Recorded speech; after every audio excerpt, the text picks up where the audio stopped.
आगामी वित्तीय वर्ष में भारत की आर्थिक वृद्धि दर जो बताई गई है वो 9.2 रहने का अनुमान लगाया गया है। ठीक है, 44,605 करोड़ रुपए की केन बेतवा योजना को चलाया जाएगा। ई पासपोर्ट जारी किया जाएगा। ठीक, डाकघरों में एटीएम की सुविधा मिलेगी। इसके अलावा इसमें कहा गया 5 नदियों को जोड़ा जाएगा। मतलब अभी तक 5.5 करोड़ घरों में ये स्वच्छ जल पहुंचा दिया गया है। नमस्कार दोस्तों, यूनियन बजट 2022 का अनाउंसमेंट हो गया है और ये बजट 2022 और 2023 के लिए बनाया गया है। ठीक है, तो यूनियन बजट 2022-2023 से संबंधित इस वीडियो में आपको मैक्सिमम चीजें बताई जाएंगी कि क्या क्या अनाउंसमेंट हुए हैं, और सारी अनाउंसमेंट को अच्छे से समझने के लिए पूरा वीडियो जरूर देखें। और वीडियो अच्छा लगे तो प्लीज वीडियो को लाइक जरूर कर दें, और चैनल को अगर अभी तक सब्सक्राइब नहीं किया तो प्लीज चैनल को सब्सक्राइब करके बेल आइकन जरूर दबा दें। तो इस बजट में जो अनाउंसमेंट हुए हैं उसकी मेन पॉइंट्स हम देख लेते हैं कि क्या क्या चीजें अनाउंस हुई हैं। वित्त मंत्री निर्मला सीतारमण ने मंगलवार को 2022 और 2023 का बजट पेश किया। इस दौरान उन्होंने कहा यह बजट विकास को प्रोत्साहन देता है, और आगे उन्होंने कहा कि 2014 से हमारी सरकार गरीबी और हाशिए पर रह रहे लोगों को सशक्त बनाने में जुटी है। इसके अलावा निर्मला सीतारमण ने ऐलान किया कि सरकार ऑर्गेनिक खेती पर जोर देगी। इसके अलावा पीएम आवास योजना के तहत इस साल 60,000 घर और बनाए जाएंगे। साथ ही 60 लाख लोगों को सरकार रोजगार देगी। तो आइए जानते हैं निर्मला सीतारमण के बड़े ऐलान क्या क्या हुए हैं। ठीक है, देखिए इसमें जो मेन 3 पॉइंट है उसमें पहला है ऑर्गेनिक फार्मिंग, दूसरा है कि 60,000 घरों को बनाया जाएगा, और तीसरा है 60 लाख लोगों को रोजगार दिया जाएगा। तो आइए बजट की बड़ी बातें देख लेते हैं क्या क्या है। उन्होंने कहा कोरोना लहर से हमारा देश जूझ रहा है, लेकिन हमारी अर्थव्यवस्था तेजी से उभर रही है।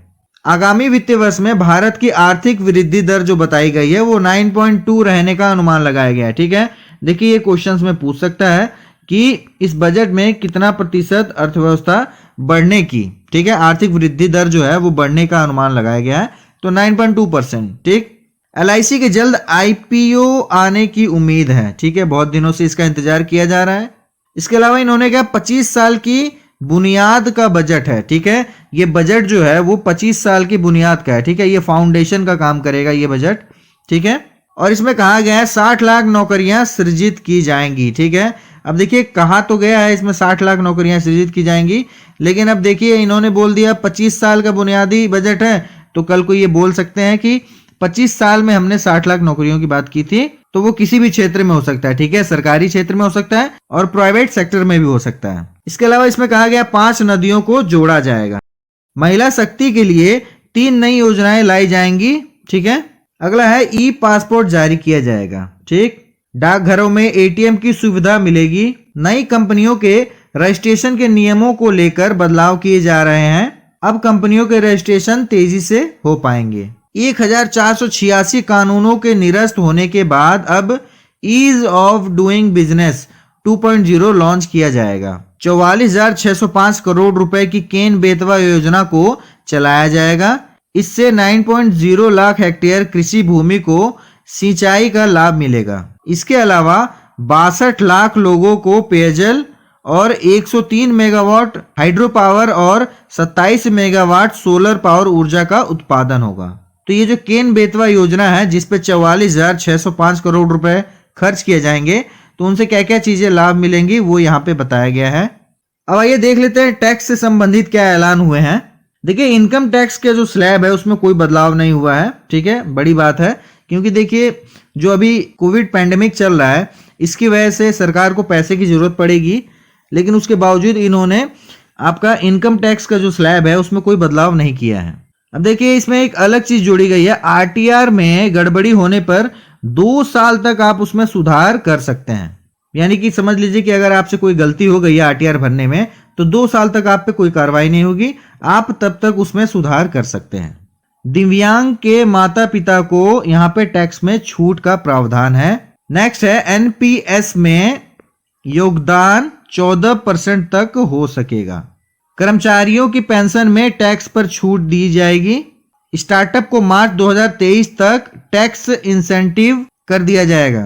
अब देखिए वर्चुअल करेंसी जो है जिसको क्रिप्टो करेंसी बोला जाता है, इससे जो आप कमाई करेंगे उस पे आपको 30% टैक्स देना पड़ेगा।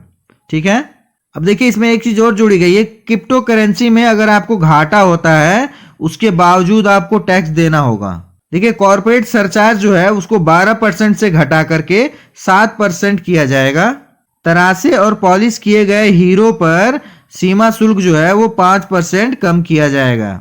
अब आइए देख लेते हैं कौन कौन से सामान सस्ते हुए हैं। देखिए चमड़े का सामान, खेती के सामान, मोबाइल, चार्जर, हीरे की ज्वेलरी सस्ती होगी।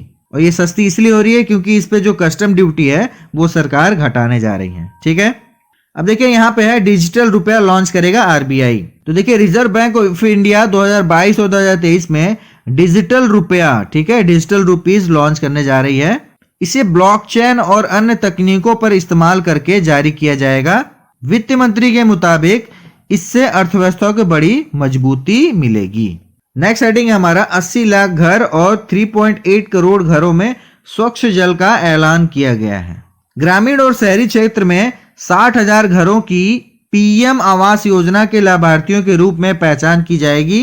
2022-23 में पीएम आवास योजना के लाभार्थियों के लिए 80 लाख मकानों का निर्माण पूरा किया जाएगा। इसके अलावा 2022-23 में 3.8 करोड़ घरों को हर घर नल से जल योजना से जोड़ा जाएगा। इसके लिए 60,000 करोड़ रुपए जारी किए गए हैं। सरकार ने अभी तक इस योजना के तहत 5.5 करोड़ घरों में स्वच्छ जल पहुंचाया है। ठीक है, मतलब अभी तक 5.5 करोड़ घरों में ये स्वच्छ जल पहुंचा दिया गया है और 3.8 करोड़, ठीक है, 3.8 करोड़ घरों में ये स्वच्छ जल पहुंचाया जाएगा, जिसके लिए 60,000 करोड़ रुपए इसको दिए गए हैं। अब आइए जान लेते हैं किसानों के लिए क्या बड़े ऐलान हुए हैं।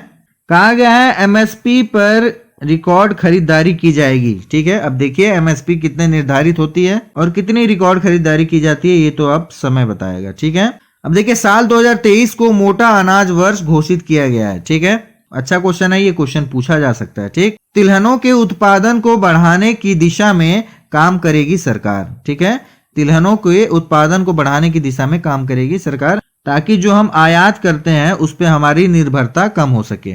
इसके अलावा देखिए ऑर्गेनिक खेती पर भी सरकार जोर देगी, ताकि कम से कम पानी का यूज करके हम खेती कर सकें। किसानों को डिजिटल सर्विस मिलेगी। ठीक, सिंचाई, पेयजल सुविधाएं बढ़ाने पर जोर दिया जाएगा।